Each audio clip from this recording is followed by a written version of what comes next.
ইঞ্চি, সেজন্য এখানে 41 ইঞ্চি থেকে দাগ দিয়ে নেব। আর নিচের জন্য ঘের সেলাই নেব 1 ইঞ্চি বেশি, সেজন্য টোটাল এখানে লম্বা নিয়েছি 42 ইঞ্চি। তো 42 ইঞ্চিতে আমি উপর থেকে দাগ দিয়ে নিলাম। এখন কাঁধের মাপ নিব এখানে 6.5 ইঞ্চি। তো এটা যেহেতু 40 ইঞ্চি বডির একটি কামিজ কাটিং ভিডিও, তো এখানে কাঁধ নিব 6.5 ইঞ্চি আর গলা পাশে নিব 2.5 ইঞ্চি।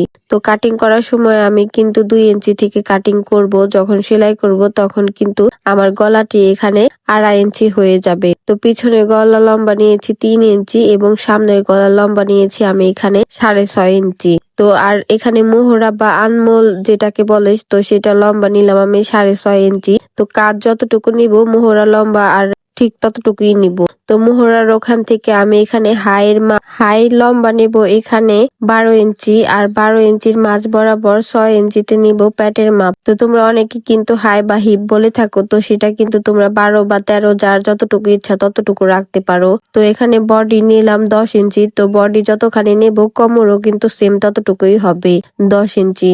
আর শুধু প্যাটের এখানে আমি 1 ইঞ্চি কম নেব 9 ইঞ্চি। তো উপরে বডির পাশ আর কোমরে 2 সাইডেই কিন্তু সেম থাকবে, শুধু প্যাটের এখানে তোমরা 1 ইঞ্চি কম করে নিয়েই যদি কামিজ কাটিং করো তাহলে কিন্তু তোমাদের কোনো অসুবিধা হবে না। আর নিচের ঘের নিয়েছি আমি এখানে 12.5 ইঞ্চি। তো এখন উপর থেকে হাতার মোহরা সামনের দিকে 1.5 ইঞ্চি ঢাল নিব এবং পিছনের মোহরার জন্য 2 ইঞ্চি করে দাগ দিয়ে নিলাম কোণা থেকে। এরপর গ্রাউন্ড শেপ দিয়ে মিলিয়ে নেব।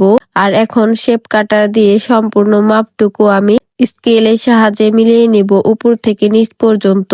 তো আশা করি তোমরা বুঝতে পেরেছো। এরপরও যদি তোমরা না বুঝতে পারো তাহলে কমেন্ট করতে পারো, আমি চেষ্টা করব তোমরা যেখানে না বুঝেছো সেখানে তোমাদের বুঝিয়ে দেওয়ার জন্য।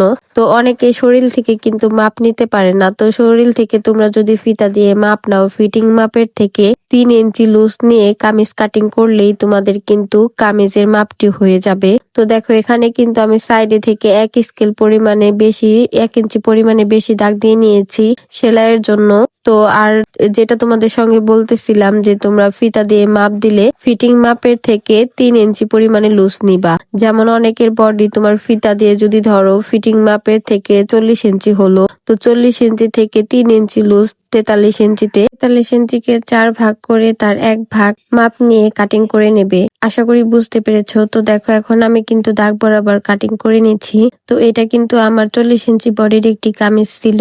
তো এটা একটা 3 পিস ছিল। তো 3 পিসের যে সাইডে বর্ডার লাইন ছিল সেটিকে কিন্তু আমি ফার্স্টে কাটিং করে আলাদা করে নিয়েছি। তো এটা লম্বা দিয়ে কিন্তু তেমন পর্যাপ্ত কাপড় ছিল না, তো সাইডে থেকে যে কাপড়টুকু ছিল সেটুকু আমি একটু বেশি রেখে নিয়েছি এবং